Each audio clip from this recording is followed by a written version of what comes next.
Yeah, start recording. So the topic of the today webinar is on speaking skills, conversation activities. So as we talked, this is one way to introduce yourself, about your hobbies, interests, your free time, your background, education, and the place that you live. Why it is important to know your students and also introduce yourself to your student at first on the first session. What do you think?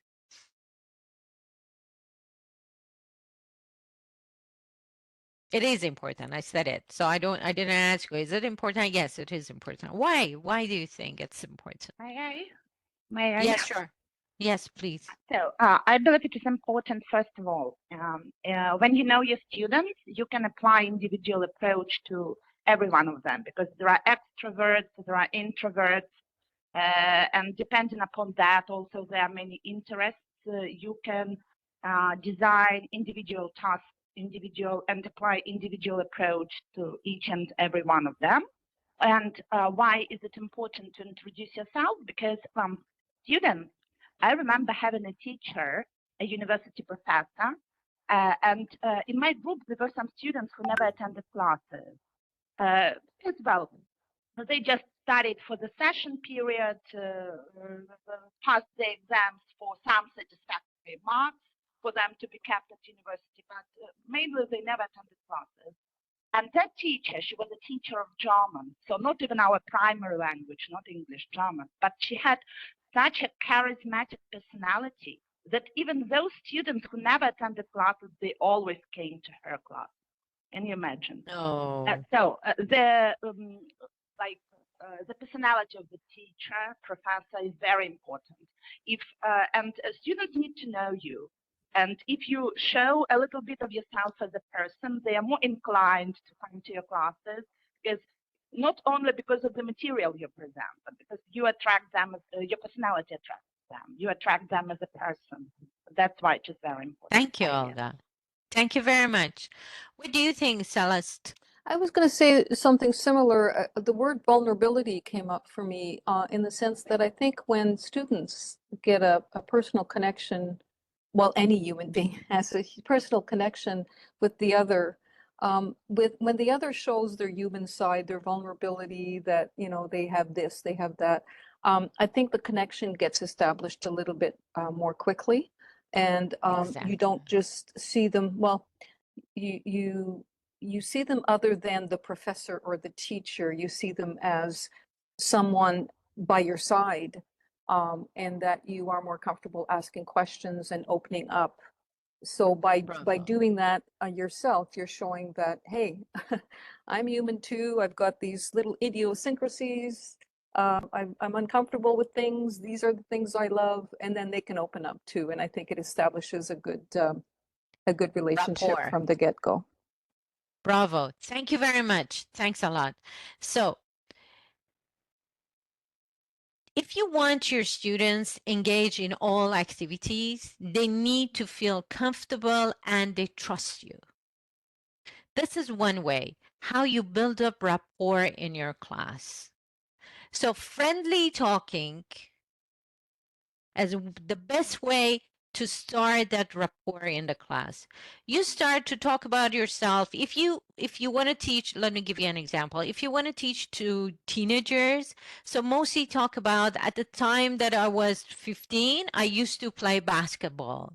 So they got excited. Oh, really? And say, yeah, I used to play. I was in a school team. I remember, and you talk about a little bit about basketball. Then so, wow, so our teacher played basketball. That makes them, they like you and they feel comfortable. But when we say know your students, know about their interests, about their hobbies, very general information. We never go through the detail, of course, not very personal. Why? Olga actually mentioned it. Later, when you want to plan for your class, you consider their interests. If they like hockey, So when you want to talk about different personality, you choose hockey players. If you want to talk about different hairstyles, if they like singers, you choose the pictures of different singers with different hairstyles. So get their attention. It's good to know your students. They feel comfortable and trust you. Number two, it helps you to plan in a way that motivates your students to engage in all the activities. So that's going to be number one. Number two is people have different learning styles. How do you study something? When you want to learn something, what's your mode or what's your technique for learning? How do you let me tell me for myself to make myself clearer. I get to you, Golga. So I'm very much a visual person. I have to see. Okay? I have to see the context. I have to see the picture. I have to watch the video. If somebody explain, when my children, they come and ask me question, I say, okay, let me see the book. So if I don't say 100%, but I can say 95% I'm visual learner. What about you? Yes, Olga, you wanted to say something.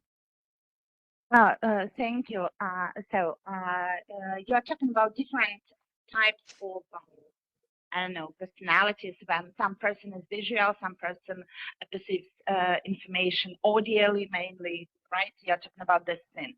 For me, always, I'm bad at just learning something, like, learning by heart, reading something or watching something and remembering the information. I'm really bad at that. For me to understand to learn something, I need to understand it. So once I understand it, I remember it. So that is how it works with me. So And you need to talk about it. I need to talk about it. Yeah. Yes. But some people are verbal. They need to talk about it. Exactly. Thank you, Olga. And Celeste? I would say I'm also visual. I'm also tactile in the sense that I'm visual, but I like the act of writing because as I'm writing and translating what I'm hearing, I am conceptualizing or transferring it into a meaning that is meaningful for me. So I do a lot of journaling. I do a lot of writing. I enjoy the Wow. act of writing. So the visual combined with that act of writing, that tactile, seeing the word on paper. Although there's a lot of computers, I'd like to see the actual word on visually. So Interesting. that seems to be the way I learn. Thank you. And we have, yeah, I guess so. So thank you very much for sharing your style of learning. So people are very different. Some people are visual. Some people are auditory. You need to explain to them and they need to listen. So that's why you see children around you when they get from the school, they just start to finish their homework in 5-6 minutes. Why? Because they learn everything in the class as teacher was explaining, they got it because they were auditory learner. But some student needs to get home and read the text again. Others, they need to take notes, and you students' books, they write notes in their books. This is the way they learn. So visual, auditory, read and write. Verbal, they need to be in a group and pairs and start talking about that. And some of them kinesthetic. Kinesthetic learners need to see or sometimes to touch. When you want to teach them mug, they need to say, oh, can I have it? Because this is the way they learn. I heard many mothers, they say, I don't know what to, when they have babies, like, or very young children, they said, he wants to touch us everything. And it's dangerous sometimes because that's the way he learns. When you say glass, they try to get the glass, to touch it. This is the way they learn. So it happens to your classes too. When you get your teaching aids, like different iPads or flashcards, they ask for it. I say, can I have it for a minute? That's the way they learn it. Or they want physical movement. So they start miming or games. If I have this in my mind as a teacher, when I plan for my class, I take different, my toolbox. I always call it my toolbox. In my toolbox, I have posters, videos, flashcards for visual learners, audios, and then explain some parts and give example for auditory learners. I have games, educational games for kinesthetic ones. I put them in pairs for discussion, topic for discussion, for verbal that they want to talk about it. I pre sheets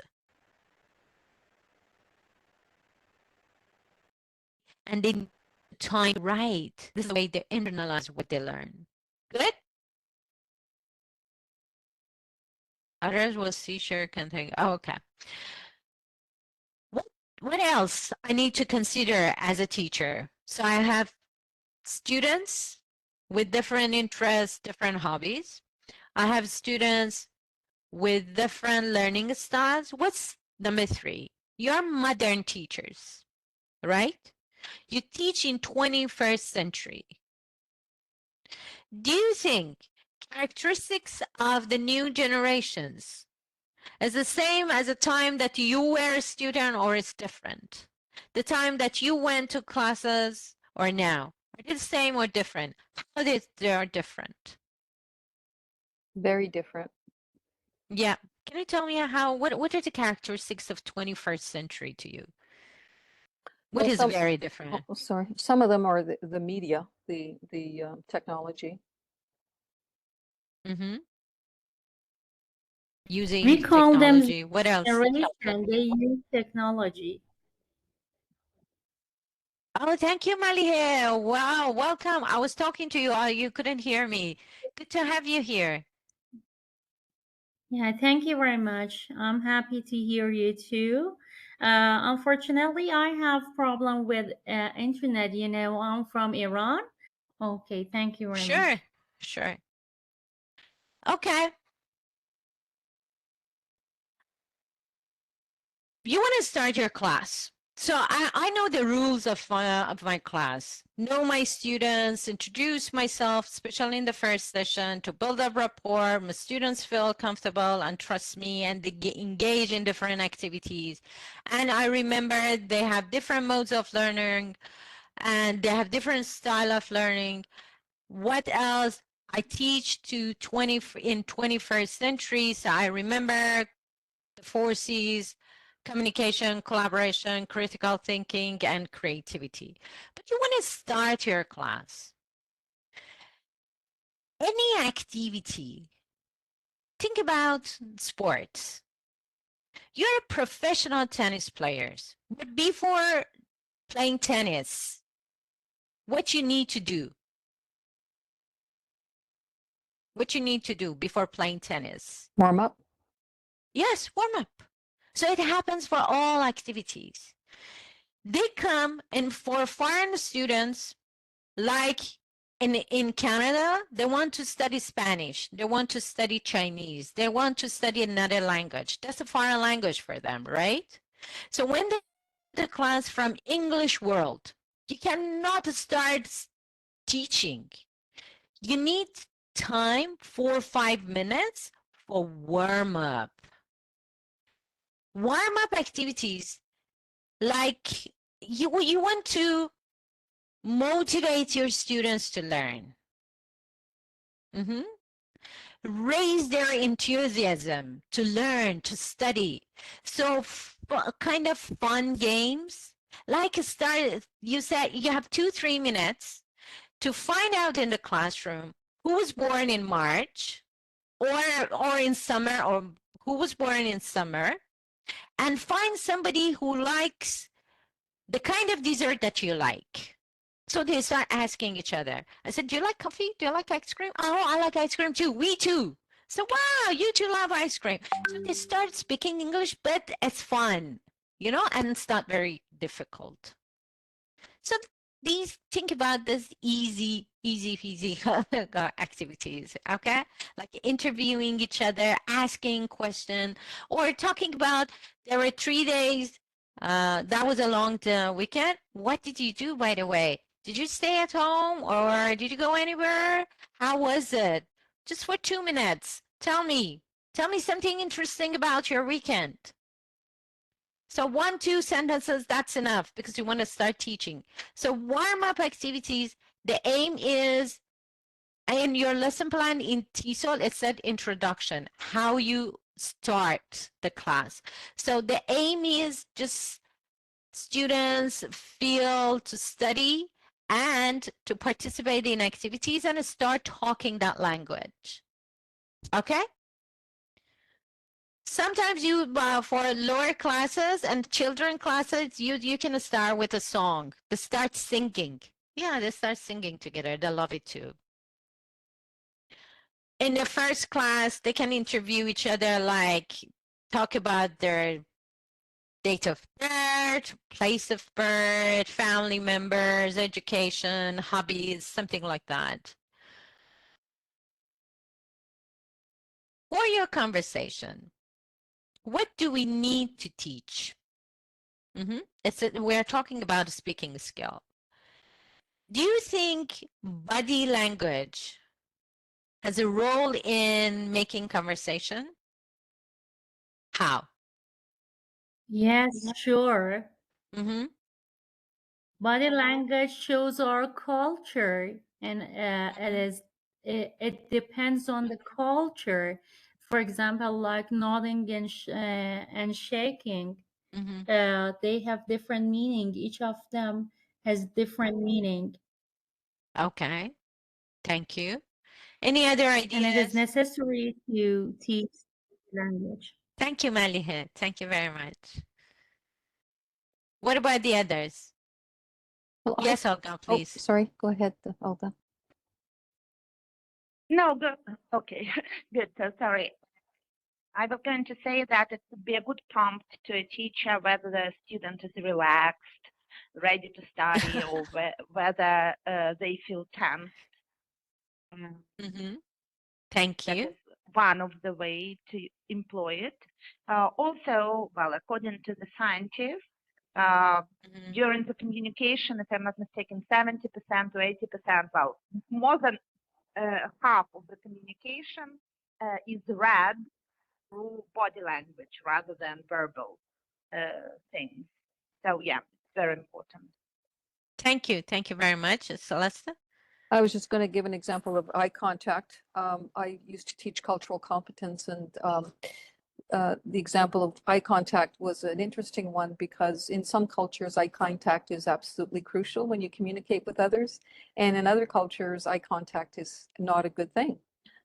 So to be aware of people's different, not make assumptions around body language, but also cue in to body language because it's, as Olga was saying, very important way of communicating. That's right. That's right. Um, when you ask your student, thank you very much for sharing your experience, by the way. That was nice. Yeah. Also, I want to add this. When you ask your students to watch a cartoon or a movie, they understand it more from the time that they only listen to the audio. The reason is body language. You can guess many things through facial expression, posture, gestures, right? You can understand it. I want to play this audio, Anthony Robbins, for If you looked at human communication. It's only 40 seconds. communication, you'll find out that only 7% of human communication is words. Only 7% is words. See, when someone's talking to you, that's the smallest part, what they're saying with physical words. 38%. So, how much for body posture and body language? 55. 55. I'm bad with numbers. I mean, No, remembering them, that but was right. Anyhow, 55. that was a huge number, 55%. So when we teach a new language to our students, we need to teach the body language of that language too. Yeah, because it's different. As Malihe said, in for different languages, different because it means different in different countries. Let me give you an example. In English, when you want to say no, it's not this, right? But in Arabic and in Middle Eastern, in Arabic, Persian, and Afghans and Pakistanis, they say this. That means no. This is a very easy one. That's a very, very easy one. So while they're talking in some language, like Italian, they use their hands a lot, right? But in other languages, you see, no, you can't see that kind of movement. But how can you teach body language to your students? What do you think? How can you teach it? You cannot teach them, okay, everybody, if you want to see yes, do this. If you want to say no, do this. No, of course not. They won't remember. How can you teach body language to your students? Yes. I think teacher is the best model. We can be a model for our students Mm-hmm. firstly, Mm-hmm. and we can ask them to watch video. And sometimes in some uh, book chapters, we have a title of body language. And this way, we teach them culture. For example, as far as I remember, we have a chapter about body language in interchange theories, and we can sometimes teach them through these chapters, these cultural chapters. And watching movie, I think, is the best one. Thank you. Thank you very much, Malihe. Yes, Olga, you raise your hands, please. Oh, actually, I was going to say pretty much the same that, well, we can, first of all, a teacher is a model, like he said. I really have nothing to add because actually that was everything Yeah, I the wanted to best say. model. Yeah. And when you teach English to children, for example, not even children, even adults enjoy that. When you say smile, you smile, right? When you say, oh, I agree, well, that's a great idea. So Yes. you exemplify what you are saying by producing a certain body language patterns. And Mm-hmm. that is one way students can remember that. And of course, watching movies, if we are talking about multicultural environment, when we need to borrow those patterns, like, I don't know body language of other countries, of other cultures, but we can use videos. Even if I learn it, I will not be able to produce it naturally. So the best way would be watching movies. So I fully agree with Malihe. Thank you. Thank you. Thank you very much. Malihe, you want to add anything? Yeah, I think that YouTube is the best source.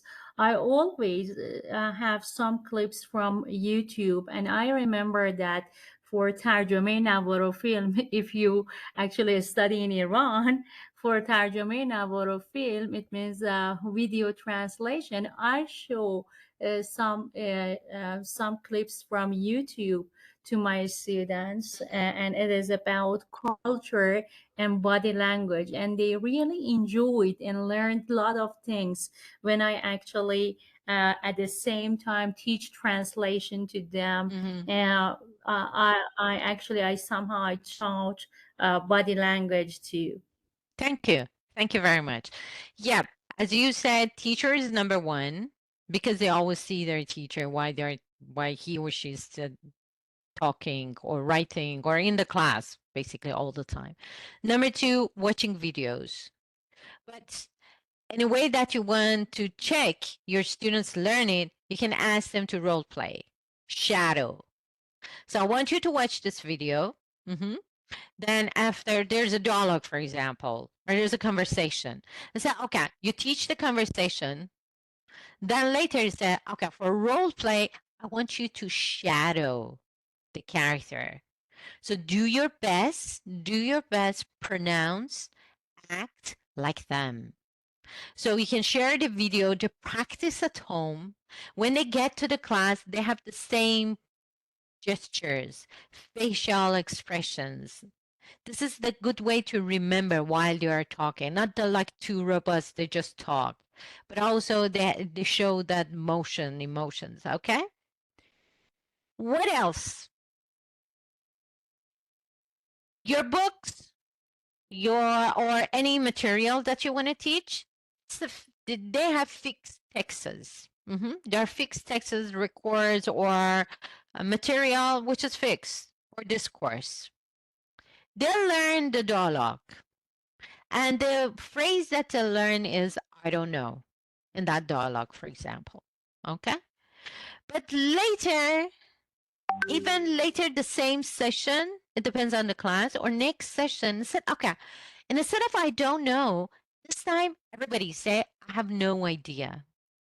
Okay, come on, repeat. I have no idea. Then your students repeat, I have no idea. So this time when you want to say, I don't know, you can say, I have no idea.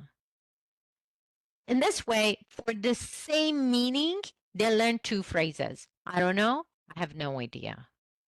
Then you can add, I don't have a clue. Right, I don't have a clue. So I don't know. I have no idea. I don't have a clue. So I don't want you to always say, I don't know. I don't know. So sometimes you can say, what? I don't have a clue. Bravo. Bravo. I have no idea. Excellent. So you start teaching them different phrases for the same meaning or for the same situation. Didn't say, oh, when you want to talk to your friend, you can say bits me or search me. So they understand formal. Oh, my Siri starts talking. So what did you ask me? I said search me and say, what's your question? That's funny. Okay.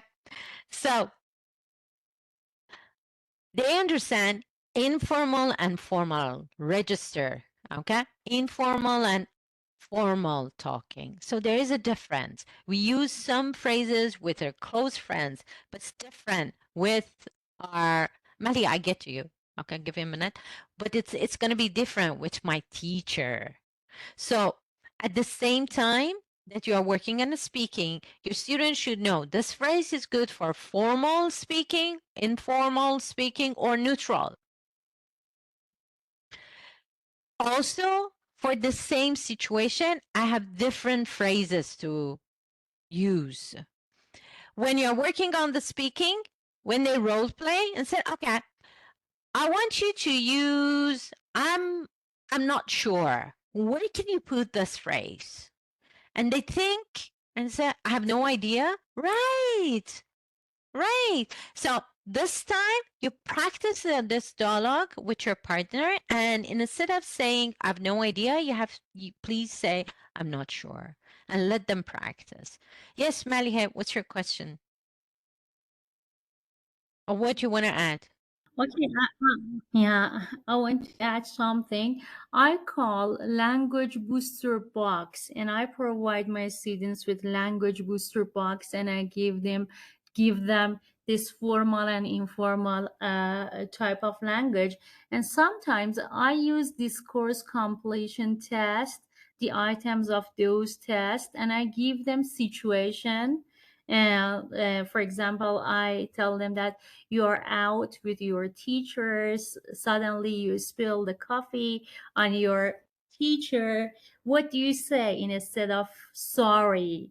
Yeah, I give them the situation, and I always use different discourse completion actually test, and I get situation from those tests.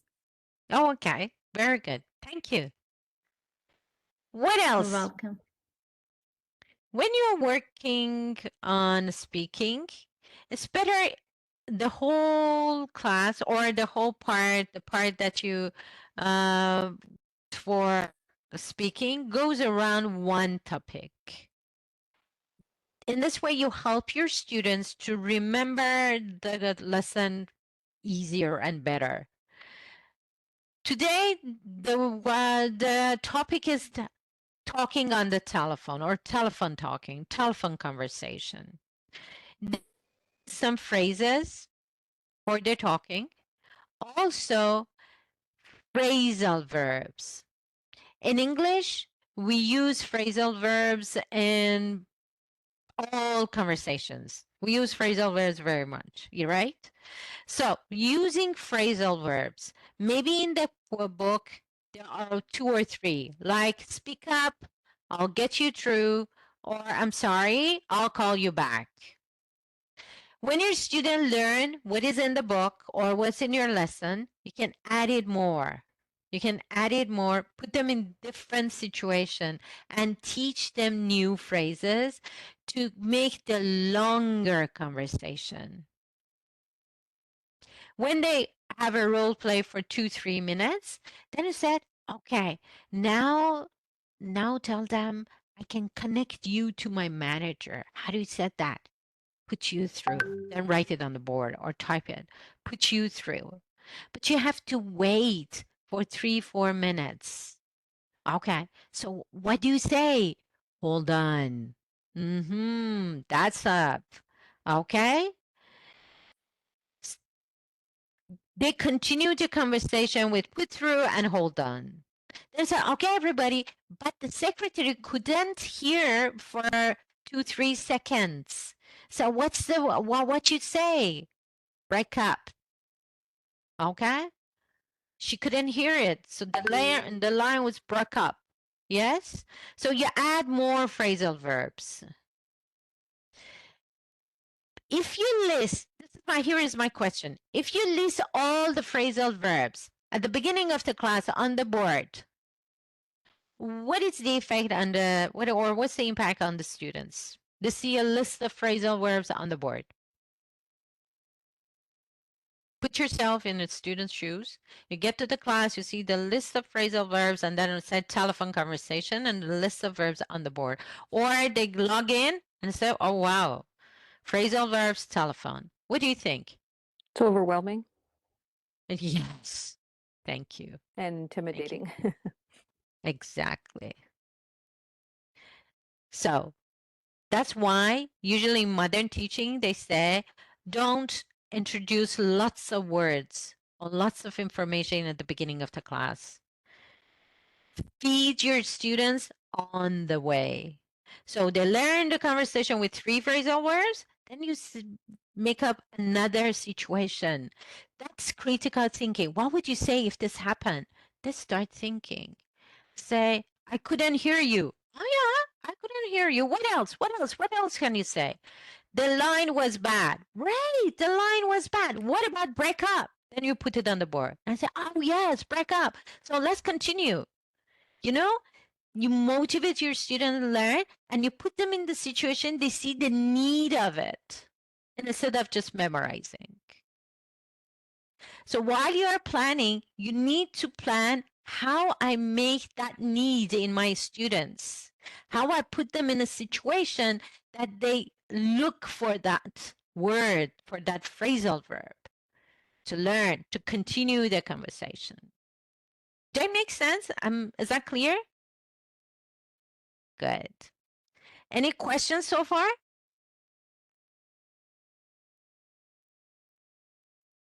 Do you have any questions or you want to add anything?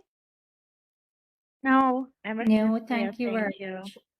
Okay, thank you guys. I think our time is over because it's to my time is 1:30 to 2:30. I'm gonna see you next Saturday. We will continue with the other skills. Even we will complete the speaking skills. Then we talk about other skills, how to teach. You have classes with Daniel and Anna on Monday and Wednesday. The link would be this link because that's the only link I have. So anyhow, I have a short meeting after our class with TESOL office. So I will let them know for the class, the day, and the link both. So they share it with you again. Okay? They Anything will, else yeah, you because want? Anything else you want me to ask? Just to confirm that